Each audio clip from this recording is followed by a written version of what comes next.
మరోపక్క ఇప్పుడు చంద్రబాబు నాయుడు గారికి వ్యతిరేకంగా ఒక పోస్ట్ పెట్టారని శ్రీహరి గారికి సంబంధించిన రిమాండ్ను నిరాకరిస్తే హైకోర్టు దానికి స్టే విధించింది. ఈ అంశాన్ని ఎలా చూడాలి? శ్రీహరి గారికి సంబంధించినంత వరకు ఆయన వైఎస్ఆర్ ఒక మాజీ జర్నలిస్ట్ గా పనిచేస్తున్నారు. ఇప్పుడు కూడా జర్నలిస్ట్ గానే వారు చూస్తారు. అదన మీడియా అవి వైఎస్ఆర్ కాంగ్రెస్ పార్టీలో జనరల్ సెక్రటరీగా ఒక కీలక వ్యక్తిగా ఉన్నారు. వారిని అరెస్ట్ చేశారు. అయితే మన వరకు వారిని ఏ కేసులో అరెస్ట్ చేసినారు, వారిపైన ఉన్నటువంటి అభియోగాలు ఏంటి, వారిని ఎలా ప్రశ్నించాలనుకుంటున్నారు, వీటికి సంబంధించి పోలీసులు పూర్తిగా వాళ్ళు చేయొచ్చు కూడా. దాన్ని మనకు తప్పటాల్సిన అవసరం లేదు. విచారించండి, అరెస్ట్ చేయండి. చట్టం వారు చేసిన పొరపాటు ఏదని మీరు భావిస్తున్నారో ఆధారాలు ఉంటే ఆ చట్టం ఎంత అలవ్ చేస్తున్నా చర్య తీసుకోండి, తప్పేం లేదు. పెద్ద నాయకులను వదలాల్సిన అవసరం లేదు, జర్నలిస్ట్ అని వదలాల్సిన అవసరం లేదు. కానీ వ్యవహరించిన తీరు బాగాలేదు. ఇక్కడ సమస్య కేసు మంచి చేతుల జోలికి వెళ్ళట్లా. ఆ కేసు ఏంటో మనకు తెలియదు. వారు పెట్టాలి, శ్రీహరి గారు సమాధానం చెప్పాలి. ఆ ప్రాసెస్ లో ఏది కరెక్ట్ అని మనం మాట్లాడచ్చు. ఇప్పటి వరకు అది లేదు కాబట్టి పోలీసులు చట్టబద్ధంగా వ్యవహరించింది, తప్పేం లేదు. అరెస్ట్ని ఖండించట్లేదు, అరెస్ట్ తీరు తప్పు అంటున్నాం. అరెస్ట్ తీరు తప్పు అంటే ఏంటంటే దాదాపు ఒక రోజు ముందు ఎర్లీ మార్నింగ్ ఏదో తీసుకున్నారని, ఆ తర్వాత ఎక్కడ తీసుకెళ్తున్నారు, ఏం చేస్తున్నారు, ఏ ఊరు తీసుకెళ్తున్నారు, ఎప్పుడు హాజరుపరుస్తున్నారు, ఇవన్నీ అభ్యంతరకరం. ఎందుకంటే వారు ఒక పార్టీకి జనరల్ సెక్రటరీ, కీలక వ్యక్తి ఆ పార్టీకి. రెండో జగన్మోహన్ రెడ్డి గారికి కీలకంగా ఉన్న ఇంపార్టెంట్ వ్యక్తులు వారు ఒకరుగా చెప్పుకుంటారు. ఇప్పుడు అలాంటి వ్యక్తిని అలా యాడికి పారిపోతాడు? సమస్యను తప్పు చేసిన వాళ్ళని పోలీసులు అడావుడిగా ఎప్పుడు అరెస్ట్ చేయాలి? పారిపోతాడనో, తప్పించుకుంటాడనో, దేశం వదిలిపోతాడనో, ఇట్లాంటి వాళ్ళని మీరు అవసరమైతే మిడ్ నైట్ ఎర్లీ మార్నింగ్ ఎప్పుడైనా చేయొచ్చు. ఒక పార్టీలో కీలకంగా ఉన్న వ్యక్తి, ఒక గ్రూప్ ఆఫ్ పీపుల్ లో జగన్ గారికి ఇంపార్టెంట్ అని తెలిసిన వ్యక్తి, జనరల్ సెక్రటరీగా ఉన్న వ్యక్తి యాడిపోతాడు? నోటీస్ ఇచ్చి విచారించి చట్టబద్ధంగా యాక్షన్ తీసుకోండి.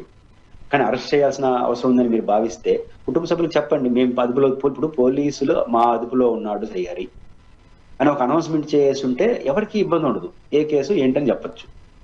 అది చెప్పడానికి దాదాపు ఒక రోజు పట్టింది. అది అభ్యంతరం అంటున్నాను. ఎవరు అరెస్ట్ చేసినారు ఏంటండి? అభ్యంతరం ఏంటంటే పోలీసులు మేము అరెస్ట్ చేసినాము, చేస్తాము, ఇది కేసు, అన్ని విషయాలు. ఇప్పుడు ఉదాహరణ చంద్రబాబు నాయుడు గారిని అప్పుడు అరెస్ట్ చేశారు. చంద్రబాబు గారు సూటిగా అడిగారు, ఏమని, ఎందుకు అరెస్ట్ చేస్తారు ఏంటని. అప్పుడు మిమ్మల్ని అరెస్ట్ చేస్తున్నాం సార్, మిమ్మల్ని కస్టడీలో తీసుకుంటున్నాం, అన్ని వివరాలు కోర్టులో మీకు చెప్తాం, మీకు కూడా అన్ని పంపిస్తా ఉన్నారు. That's all. అటు చంద్రబాబు గారు అరెస్ట్ కరెక్టా తప్ప వాటి జోలికి నేను వెళ్ళట్లేదు. మినిమం పోలీసుల యొక్క పాత్ర అది. ఇక్కడ కూడా శ్రీహరి గారి విషయంలో మేము అరెస్ట్ చేయదలుచుకున్నాం, ఆధారాలు ఉన్నాయి, కోర్టులో అన్ని చెప్తాము అని చెప్పి తీసుకెళ్ళండి. పోలీసుల అదుపులో శ్రీహరి గారు ఉన్నారు, సమ్ ఎక్స్ ఉన్నారు, వై ఉన్నారు అని తేలిపోతే అందరూ హ్యాపీగా ఉంటారు. కోర్టు కూడా అదే చెప్తుంది కదా సార్, పోలీసులు అరెస్ట్ చేసేటప్పుడు సరైన విధి విధానాలు పాటించడం లేదు అంటూ కూడా కోర్టు సీరియస్ అవుతుంది. ఖచ్చితంగా చాలా సందర్భంలో సీరియస్ అయింది. ఇది అభ్యంతరం ఉంటున్నాను. మనం కూడా డెమోక్రసీ. ఇప్పుడు శ్రీహరి గారు అనేది చాలా ఇంపార్టెంట్ పర్సన్, వాళ్ళు తట్టుకుంటారు. సాధారణ పౌరులు వ్యవహరిస్తే వాళ్ళు తట్టుకోగలరా? భయభ్రాంతులకు గురవుతారు కదా, వ్యవస్థకు మంచిది కాదు కదా. పోలీసుల మీద నమ్మకం ఉంది. ఇక్కడ పాయింట్ ఏంటంటే మేము అదుపులో తీసుకున్నామండి, పలానా కేసు ఉంది, అన్ని విషయాలు కోర్టులో చెప్తాం, తీసుకెళ్ళండి, విచారించండి, తప్పేం లేదు.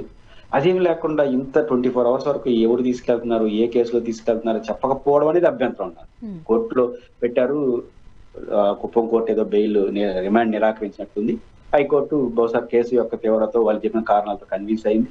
విచారించండి, కోర్టులో పెట్టారు. ఓకే, నో ప్రొసీడ్, మీరు విచారించుకోండి, అవసరం పోలీస్ కస్టడీ తీసుకోండి, అన్ని విచారణ చేసుకోండి, తప్పు చేస్తే శిక్షించండి. కానీ ఈ ప్రాసెస్ రాంగ్. ఈ ప్రాసెస్ అనేది డెమోక్రసీకి అంత మంచిది కాదు. అక్కడ పోలీసుల పాత్ర పట్ల అభ్యంతరం తప్ప శ్రీహరి గారు తప్పు చేశారా, ఒప్పు చేశారా, వాటి జోలికి అనేది ఈ స్థాయిలో మనం, ఎందుకంటే కేసు వివరాలు బయటికి రావాలి. అంటే పోలీసులు అరెస్ట్ చేసేటప్పుడు కేసు యొక్క తీవ్రతను బట్టి అరెస్ట్ చేయడమా, నోటీసులు ఇవ్వడమా చేయండి. సీరియస్ రాజకీయ నాయకులు నోటీస్ ఇచ్చి పిలిపించి ఎస్టాబ్లిష్ చేసి మళ్ళీ అరెస్ట్ చేయండి.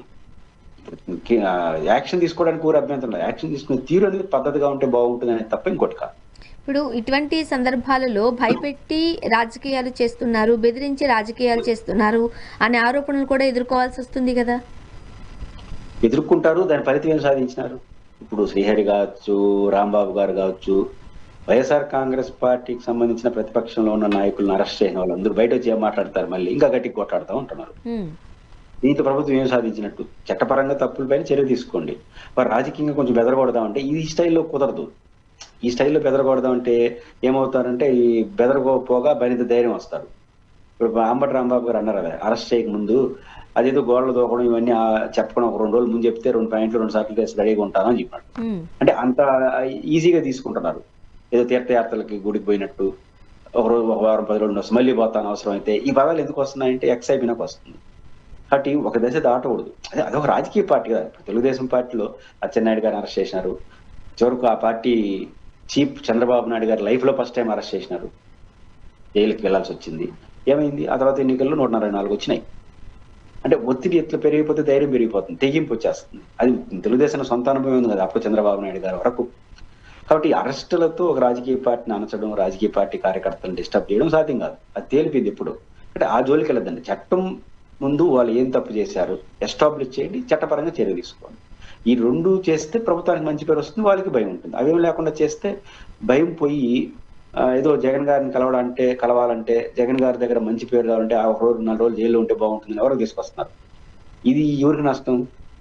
ప్రభుత్వానికి నష్టం కూడా. అందుకు కొంతమంది ఎట్టా అన్నారు, మమ్మల్ని గడిపి లోపలేస్తే జగన్ గారు వచ్చి పలకరిస్తాడేమో, ఇట్లాంటి దీని వనుకొస్తుంది ఇట్లాంటి వ్యవహారాలు. కాబట్టి తప్పు చేసిన వాళ్ళని చట్టం ఏ మేరకు పనిష్ చేస్తుందో ఆ పేరుకు చేయండి, ఏ రూపాన్ని అంగీకరిస్తుందో ఆ రూపాన్ని చేయండి, చట్టాన్ని చేతిలో తీసుకోవద్దు అనేది మాత్రమే మనలాంటి